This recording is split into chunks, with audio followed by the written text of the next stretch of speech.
Hi, I'm Brett from Willful Products, and today I happen to be on site at Mosswood West Manufacturing to show you how to replace the liquid level in AirCharge 2000, Mosswood West AirCharge 2000. So here we have the AirCharge unit. Simply, first of all, obviously you remove the 4 screws for the casing. I'm sorry, before that you actually want to unplug the unit so you don't get electrocuted. Then remove your 4 screws and remove the cover very easily. Lifts right off. Then in here you happen to have your liquid level unit, which is this part right here. This will go out a lot of times if you happen to have a lightning strike or any other power surge. Will usually do this, and that's what will usually happen with them. So in order to test them, one of the easiest ways to do it is you can get a little a jumper cable for you, and what you're going to do for it to test it on out to see if this is the part that's being the problem or not is you have to go and you're going to unplug it here from the unit, plug in your jumper, and attach your jumper, which I have an alligator clip here for, and attach it right to the casing. Then what we're going to do is we are actually going to go and plug this in here. So let me plug it in, and what will happen is you'll see the fan right here. Keep your fingers clear of that fan.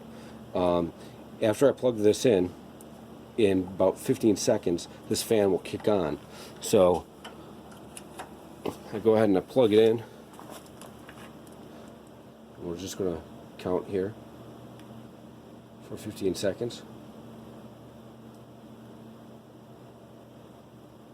There it goes.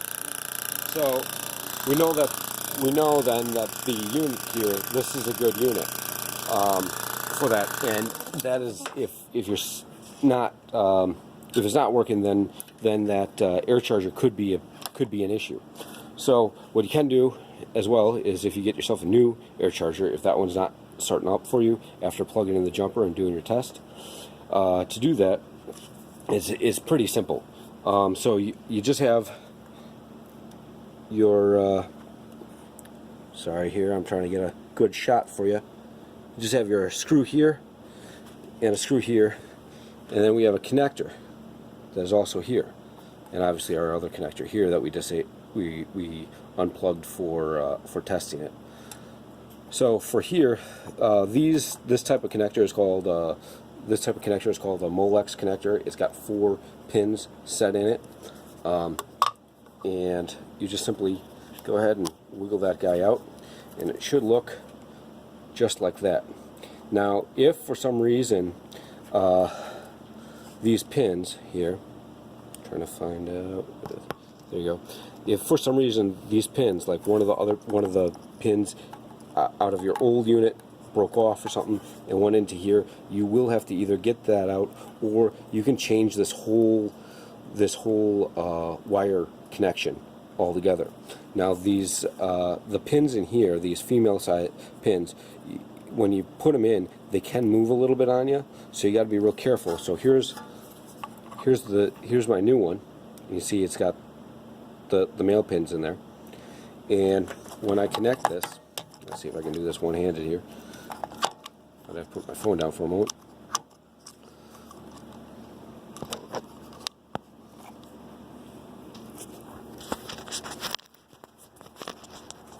So when I connect this, I'm going to go ahead and put it in. It only goes in one way. I'm going to kind of wiggle it back and forth, side to side, to make sure that gets in there good. Once that's in there real good,